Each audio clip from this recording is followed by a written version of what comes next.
Every day in the United States, thousands of homes and many lives are lost to fire. Worst of all, a large percentage of the victims are small children. A home can be replaced, but not a child. Even if you take all necessary precautions, a fire can still start.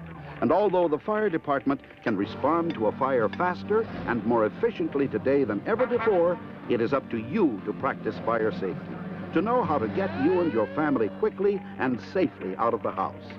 And so we've created a little story to help illustrate the need for fire safety. Because what you do in those first few minutes can mean the difference between life and death. Our story begins here. Here's Uncle Don. He works hard all day, and at night, he likes to sit and read his favorite book. His favorite comic book. Uncle Don, our teacher says it's important to have a fire escape plan for our house. We'll never have a fire. But look, Uncle Don, we drew this plan so you can see all the doors and windows and stairs. Oh, that's very nice, but I'm reading now. And our teacher says we ought to practice Edith. Edith? Edith! It's too late to play with Edith. No, Uncle Don, Edith. Exit drills in the home. The teacher says we ought to have 2 ways out of every room. Yeah, and we got to decide on a place to meet outside. Yeah, okay. Now run along now and don't bother me. But Uncle Don, we should install smoke detectors. In the hallway, upstairs, and in all the bedrooms. And don't forget, we should put in collapsible ladders upstairs by the bedroom window. Okay, I will. Tomorrow. The teacher says we ought to know what to do if our clothes catch on fire. We should stop and cover our face with our hands. And then we should drop. And then we should roll until the fire's out. How many times have I told you not to play on the floor? We should also have a secondary signal to wake up everybody if there is a fire when we're sleeping. Well, that's enough! Teacher says. But Uncle Don! Go on. Get to bed. Uncle Don! Now! Teach her this, teach her that.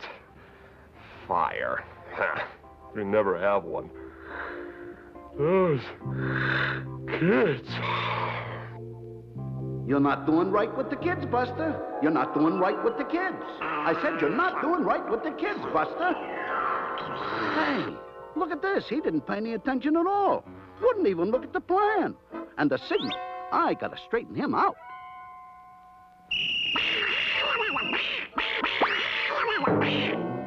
Hey, who are you? Me? I'm your official fire guide. I'm your common sense. Get it? You're not doing right with the kids. What do you send them to school for, huh? If they shouldn't listen to the teacher. You should have listened to them. They were telling you how to get out of the house. I know how to get out of my house. With a fire going on, pal? You're coming with me. You got a lot to learn. First step to fire safety is fire prevention. Let's take a look at that house of yours for a minute. Bedroom upstairs, living room, dining room.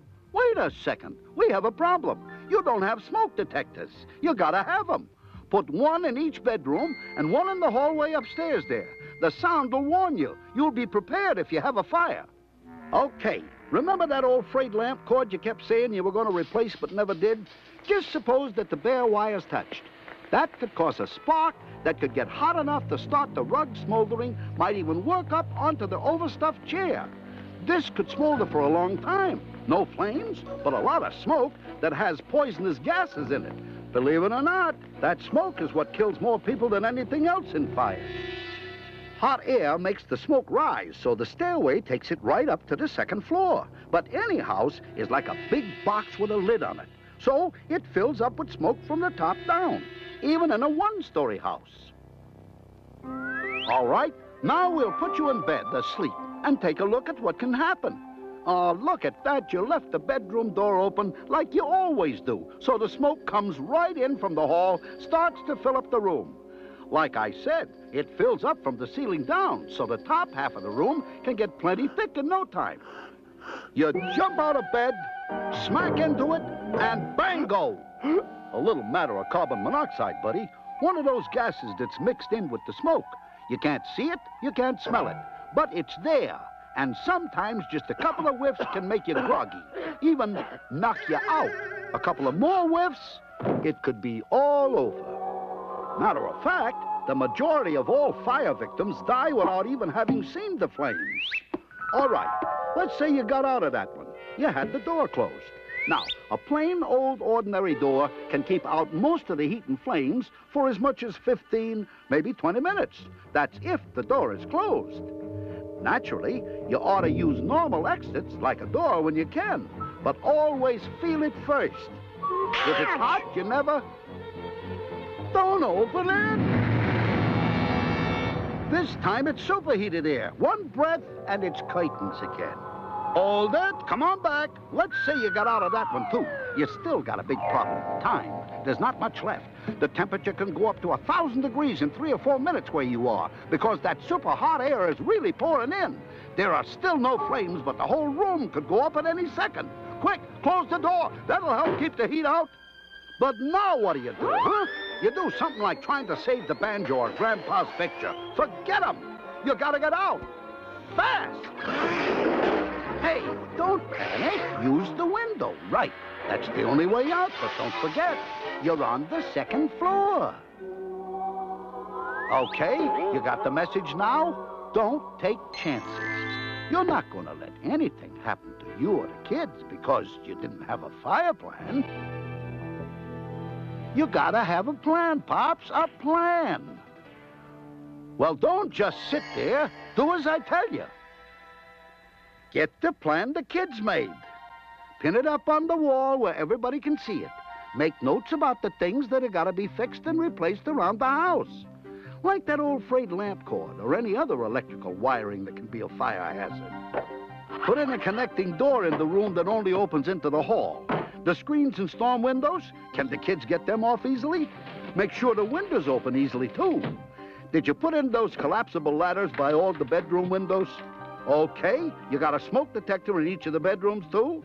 And you got one in the hallway? Test it and make sure it works.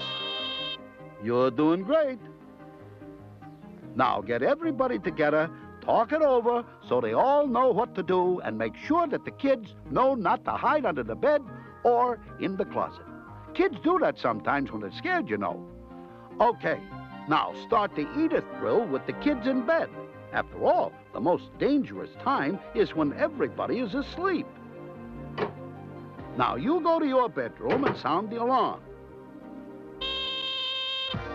Use your secondary signal just to be safe. They should roll out of bed and drop without standing up. Then they should crawl on their hands and knees across the floor because any good air is going to be down low.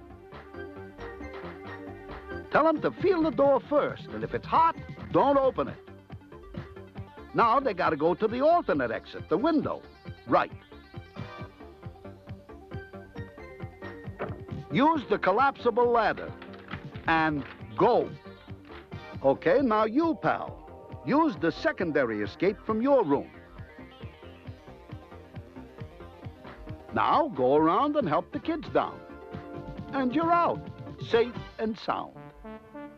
Now that you got everybody out, count noses. Make sure nobody's nose goes back in.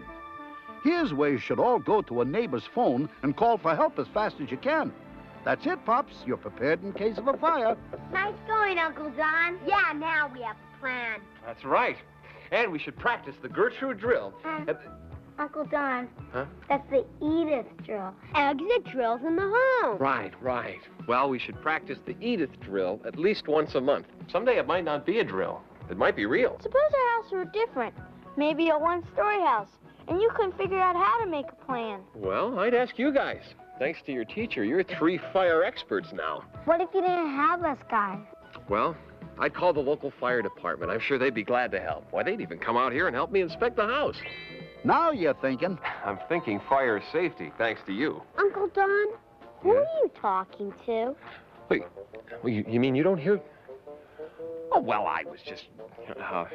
well, he's a fireman. Kind of a fireman duck. A duck? An invisible duck.